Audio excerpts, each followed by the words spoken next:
Sejauh mana kemudian ketakwaan itu hadir mewarnai diri kita, kita masuk dalam ruang itu. Oleh karena itu kita perlu yang namanya tolak ukur.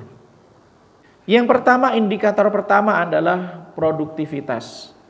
Produktivitas kebaikan. Inilah yang tersirat dalam firman Allah Subhanahu wa taala, alladzina yunfiquna fis sarra'i wad dharra. Orang yang senantiasa menginfakkan hartanya dalam situasi mudah maupun dalam situasi sulit. Dan produktivitas itu tidak mesti ditentukan oleh keberadaan sumber daya. Umur itu sumber daya. Fisik yang kuat itu sumber daya.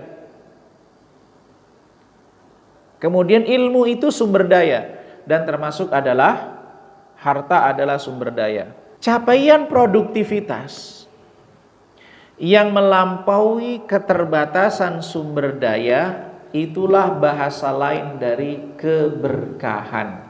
Apa maknanya ilmu yang berkah? Apa maknanya harta yang berkah?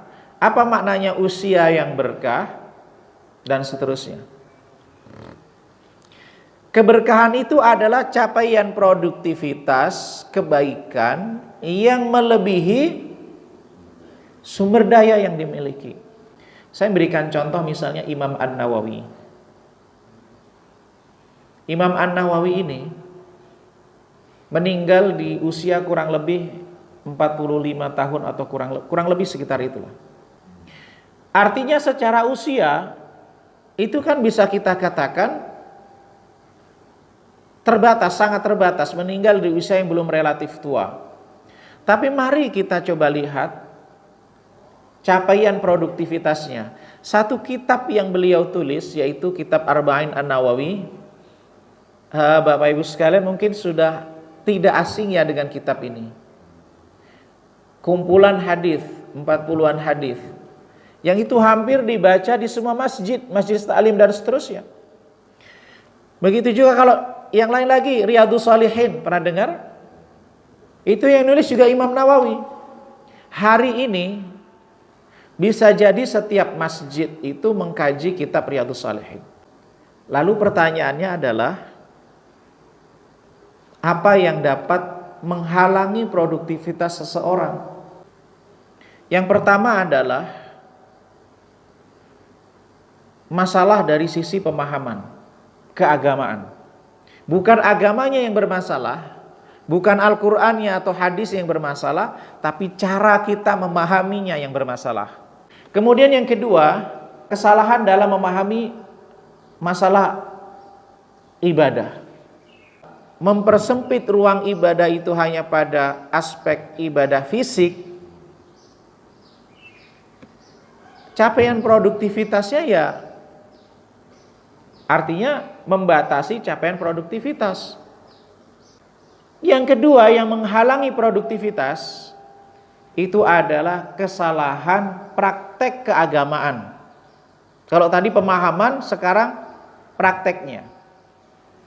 Prakteknya di mana? Kesalahan dalam memilih skala prioritas. Jadi mendahulukan yang kurang afdal dengan meninggalkan yang lebih afdal. Indikator yang kedua, ini baru yang pertama. Yang kedua adalah daya tahan diri. Orang yang bertakwa itu adalah orang yang memiliki daya tahan imunitas. Dan kenapa di puasa itu kita dilatih benar dalam hal ini?